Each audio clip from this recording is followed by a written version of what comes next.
Okay.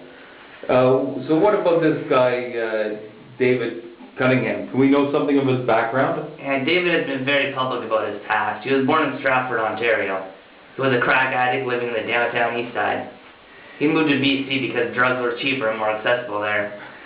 At the age of 15, David dropped out of school, and by 18, he was living on the streets of Vancouver. David has been clean, however, since 2003. He works 2 days a week for the Downtown Eastside Community Association, but it's not about David. It's about people taking action. So what draws people to social action? Clearly, you have to get media attention to be heard. David, for instance, was part of the Housing Action Committee and knew that the social issues of the poor were not being heard. We needed a safe injection site, which the middle class is against. We needed housing, which the capitalists are against. You need to be kicking ass to be heard in this city. Can you be specific about the kinds of things you oppose? Is it poverty, or are there other issues that link to it? We are opposed to racism, homophobia, and sexism, any form of oppression. And we take an approach that shows solidarity with the oppressed all over the world. Now, I really want to get around to the why behind your actions, so. Simple. Let's look at the 2010 Olympics. The Olympics are being used to socially cleanse the downtown east side. We are resisting this. To resist, we need to confront the Olympic groups like no one is illegal. To confront the Olympic organizers, we need to form alliances, and we have them, with groups like No One Is Illegal and the Native Youth Movement. The poor and indigenous people are the most highly affected by these games. And so it becomes not just a social control issue, but one of fighting against a colonial power. Let's face it, over a year ago, a delegation of 1,500 indigenous representatives met in Sonora, Mexico, and condemned the Olympics. The Olympics pose a threat to indigenous cultures worldwide. There is an indigenous movement to boycott the games. We agree with that approach. I see that in March 2009 you crashed the Vancouver Board of Trade luncheon. What was the purpose of that?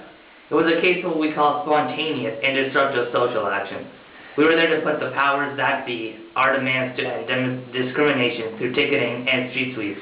Did you know that poor people are given tickets for vagrancy? Yes, I knew that, but can you describe what the action against the Vancouver Board of Trade was like? We went in on March 12th. It was a luncheon with the most powerful people in the city.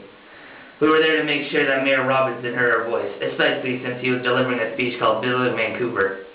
That's a laugh, building Vancouver at the expense of the poor.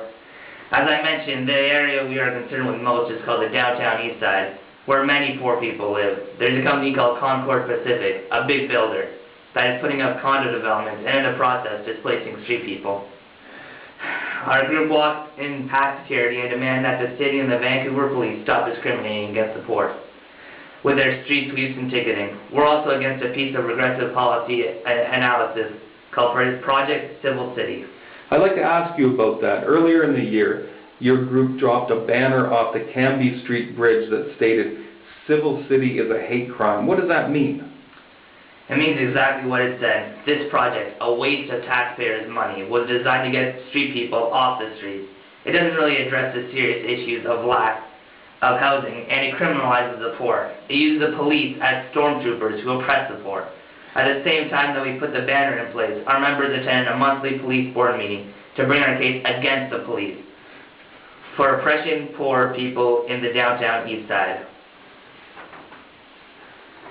Your leader, let's talk about this issue about oppressing the poor. Exactly what do you mean by oppressing the poor? Civil City was a project of criminalization. Over the past year, there was an increase in the number of tickets issued to people in downtown east side. You're looking at anything from jaywalking to vending without a license, riding a bicycle without a helmet, or being out in a park after 10 p.m. Can you imagine someone in the well-to-do suburbs being ticketed for riding a bike without a helmet? It wouldn't happen. But these police activities make it illegal to live in the downtown east side. The law ends up meaning nothing to people in this area because it is used not to protect citizens, but to criminalize them. They spend thousands on police services to give $250 tickets to people who can't afford to pay them. What a waste of taxpayers' money. Now, your group has a history of illegal activities. For instance, in May of 2007, you embarked on an anti-Olympic protest at an MPP's office. What was that about? Well, let's just start with saying it wasn't that illegal. We overturned some chairs, poured water in a fax machine. Our target was Ken Doble, who sits on the Olympic organizing committee. Basically, we were there to do a mock eviction of Olympic officials to protect the loss of poor people's homes for the construction of the Olympic Games venues. You know, in Beijing before the 2008 Olympics, people in the Olympic Games area also lost their homes, and most were given paltry compensation, the equivalent of $2,500, and the promise of a new apartment. Our poor people here don't even get that. They are criminalized and are forced to move. This guy David Cunningham, your leader, he's been accused of abusing his powers for his own end, for stirring up trouble where he didn't have to and being given undue priority to subsidize housing over others. He's been convicted for mischief and misdemeanors right from his youth. Why should people follow this guy? It's not about David, it's about the cause. David is just someone who tries to get people focused on the issues. Our group is getting more public support than ever. Confrontation with the state is essential. Full confrontation results in people at the political level being forced to listen to us. I understand Cunningham was arrested the week before that mock eviction. Yes, the police decided to entrap him by having a reporter contact him for an interview. Turns out it was a police officer. They said he had been uttering threats, and they served David with a peace bond, basically telling him, trying to coerce him really, to keep the peace. What peace? There is no peace for the poor. But no matter, our members have been arrested before, and the law means nothing to those of us who see it as a weapon of the oppressor. Let's bear in mind that greater protesters like Martin Luther King Jr. and Mohandas Gandhi were also arrested under the laws of their times. Now last year you splashed green and yellow paint on the front of the BC Premier's constituency office. Was that also an Olympic protest? Absolutely. Premier Gordon Campbell has done nothing to help the poor. We protested the provincial budget, which had just been released and which did nothing to assist poor people in need or build decent housing. He tells a good story, but has done nothing for social housing in this province and is bent on using the games to promote his own political agenda. Well, we're not about to let him do that without ensuring that our voice is heard. All that happened was the Attorney General called us mischief-making louts. Well, now yet the Inner City Inclusive Housing Table Report, and that was a study that was released in 2007, had 25 recommendations on housing the homeless, and it was endorsed by groups like the Downtown Residents Association, Vancouver Rape Relief, and the Women's Shelter. It's not enough. There isn't enough dialogue, and the city is bent on pursuing its own agenda.